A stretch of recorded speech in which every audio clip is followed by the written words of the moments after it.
తొలిచూపు చాలంట చిత్తాన చిత్రంగా ప్రేమనేది పుట్టగా 10 మంది అంటుంటే విన్నాను ఇన్నాళ్ళు నమ్మలేదు బొత్తిగా ఆ కళ్ళలో ఆ నవ్వులో మహిమ ఏమిటో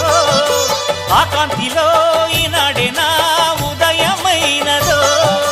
మదిసీమలో ఇన్ని మరుమల్లే గంధాలు మునుపెన్నడు లేని మృదువైన గానాలు మొదటి బలపు కథలు తెలుపు గేయమై తీయగా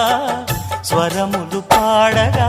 ఏ స్వప్నలోకాల సౌందర్య రాశి నా ముందుకొచ్చింది కనువిందు చేసి ఏ నీలి మేఘాల సౌధాలు విడిచి ఈ నేల నడిచింది ఆ మెరుపు వచ్చి